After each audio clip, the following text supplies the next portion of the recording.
By the beginning of the 20th century, the British kept trying to justify their 2 centuries of rule in India by giving it the title of tolerant imperialism. They claimed that they civilized India and led it toward modernity, as if they had done some great favor. But they did not realize that the land they considered backward had already touched the heights of knowledge, culture, and science centuries earlier. Their illusions shattered in 1921, when a discovery was made that shook their arrogance to its core. This was the moment when 2 of the world's oldest and most advanced cities of history, Harappa and Mohenjo-daro, known today as part of the Indus Valley Civilization, emerged from beneath the earth. These were not merely settlements, they were a structured world with a network of straight roads, massive buildings standing tall, and a drainage system that surpassed even modern cities. As excavation progressed, pottery, rare ornaments, human skeletons, and astonishing sculptures kept emerging from the soil. Every single object testified to the unmatched lifestyle of that era.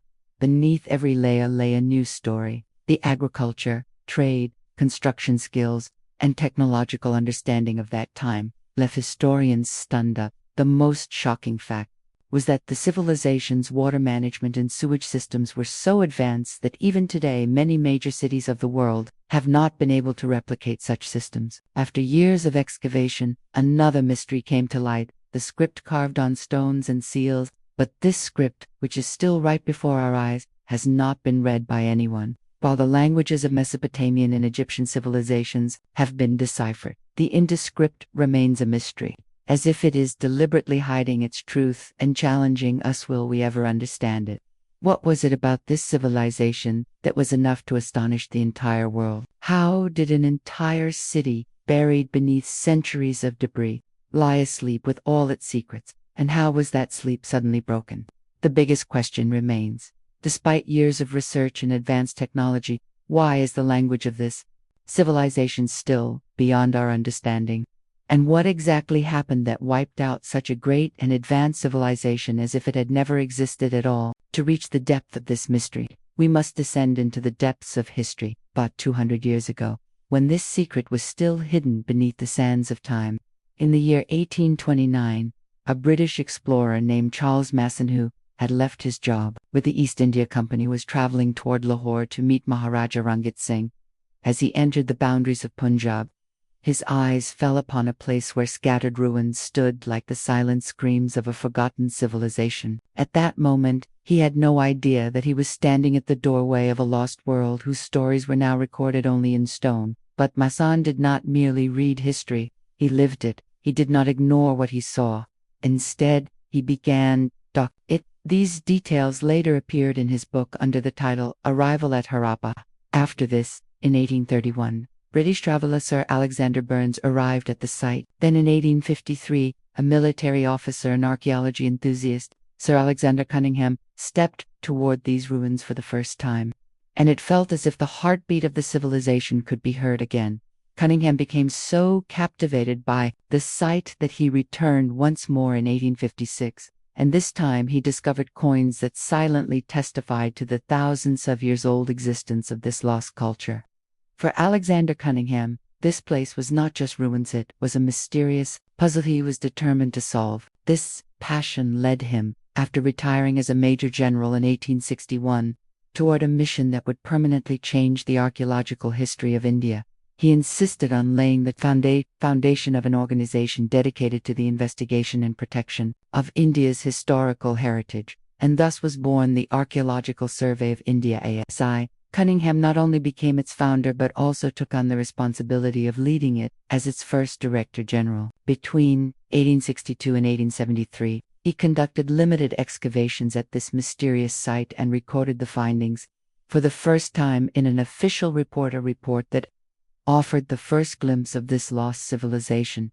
The report mentioned a unique seal, dark black in color, engraved with a humpless bull. Beneath the bull's neck were 2 stars, and above it were 6 mysterious characters in an unknown script. This seal was the first indication that this was not an ordinary settlement but a fully developed, symbolic, and organized civilization that still concealed its secrets within itself.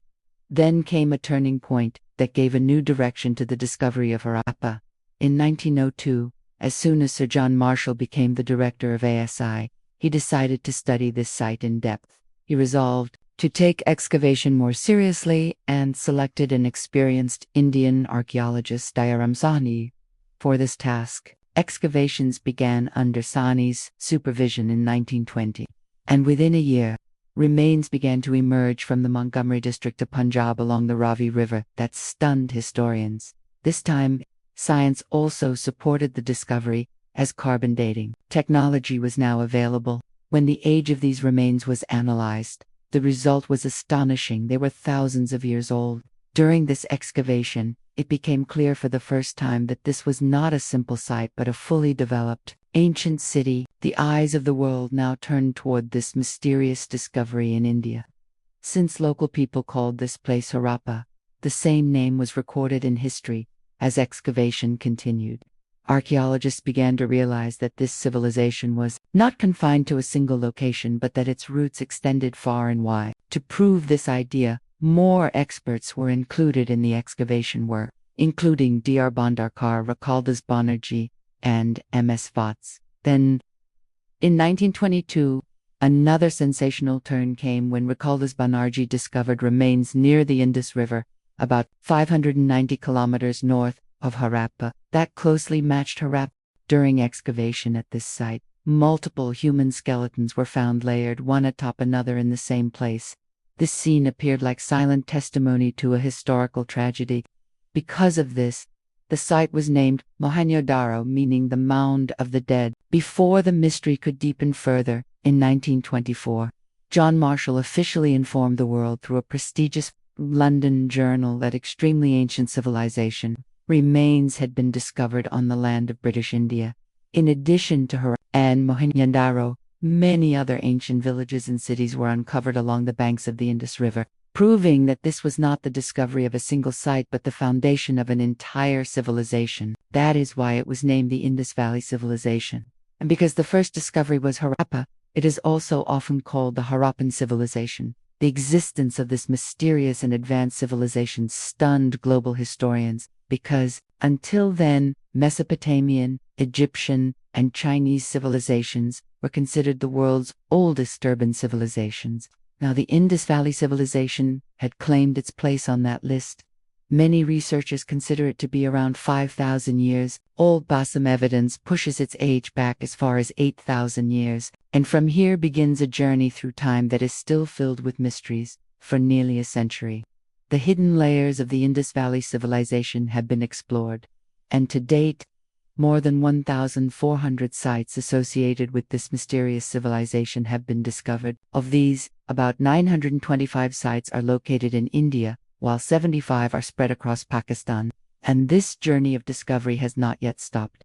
About 100 of these sites were found along the Indus River, while surprisingly, more than 500 sites were uncovered around the Gagahakra River, a dried-up river beneath which a buried civilization remains, surrounded by questions. Intensive research at these locations allowed historians to understand when this civilization began, how vast its expansion was, and how deep its social structure went. When compared with the civilizations of Mesopotamia, Egypt, and China, a shocking fact emerged: the Indus Valley Civilization covered a much larger area than all of them. This was not a limited expansion. It was a civilization spread across 12,600 square kilometers, extending across present-day India, Pakistan, and Afghanistan. In Pakistan, important sites like Harappa, Mohenjo-daro, and Amari were found, while in India, major cities such as Kalibangan, Lothal, Surkota, Anawali, and Dholavira stand as guardians of this civilization's legacy. It is believed that at one point, around 5 million people lived within this civilization on urban and social structure, unimaginable for that era. Historians have divided this civilization into three distinct phases: early Harappan, mature Harappan, and late Harappan. This entire journey is believed to have begun around 3300 BCE, when people descended from mountainous regions into fertile valleys and began settling along the Indus River and its tributaries. The land was fertile, water was abundant, and a slow but powerful transformation began. The population grew, tribes formed, villages were established, and as time progressed, by around 2600 BCE, these villages began transforming into cities. The period between 2600 and 1900 BCE was the Golden Age, known as the mature Harappan phase. During this time, cities like Harappa, Mohenjo-daro, and Lothal evolved into emerging urban centers. The most striking feature of these cities was their well-planned design. Each city was divided into two main sections. The first was the lower town, where common people lived and daily life unfolded. The second was the upper town, an elevated area where important buildings stood. Markets, workshops, and public assembly spaces were located here, almost as if supercity planners from another era had left modern times far behind. These ancient cities also included massive granaries where agricultural produce was stored on a large scale. However, some historians believe that the elevated upper town was not meant for public gatherings, but was designed for the residence of an elite and privileged class. Strong boundary walls surrounded both the upper and lower towns, meant not only for protection from wild animals but also from natural disasters such as river floods. This structure proved that Indus Valley city planners were not only intelligent but far ahead of their time. The residential architecture was no less mysterious. Houses were built in block formations, with wide lanes between each block for easy movement. The walls of these houses were made of uniformly sized bricks, each brick precisely measured, as if manufactured in a modern factory. Every house had an attached bathroom in one corner, connected to a drain that linked to the city's underground sewage network. This network extended across the entire city and was designed to systematically dispose of waste. Honestly, no amount of praise is enough for this drainage system, because, even today, many modern cities have failed to build such an organized setup. Not only wastewater disposal, but also the supply and management of clean water were handled through a precise system. Wells were built at regular intervals and were used for drinking water and cooking. During excavations at Mohenjo-daro, the most significant discovery was a massive water tank known as the Great Bath, spanning an area of 897 square feet and 8 feet deep. It was carefully constructed with large bricks. It is believed that this site was used for social and religious rituals. A well nearby supplied fresh water regularly, and changing rooms were built adjacent to it, indicating that both convenience and privacy were valued in public life. Moreover, to prevent future water shortages, cities included multiple reservoirs and storage units. At sites like Dolavira, water harvesting systems and channels were discovered that were capable of storing rainwater and river water for future use. This shows that even in an era when science and technology were in their early stages, the people of the Indus civilization excelled in understanding and organizing civic life. Their awareness of cleanliness was no less than that of a modern population. Planned dustbins were placed along city lanes for waste disposal, and symbols and signboards were used for specific instructions. It was as if this was a world moving ahead of time and then suddenly lost in history. Despite such an organized lifestyle and massive urban structure, no solid evidence of a ruling system or existence of kings has been found so far in the Indus Valley Civilization. Archaeological studies suggest that people lived collectively under a uniform system. There was no military force, no war preparations, no weapons of war, and no battlefield-like structures. This indicates that these people likely believed in cooperation and collective balance, rather than violence. Regarding their religious life, historians have not found any traditional temple-like structures.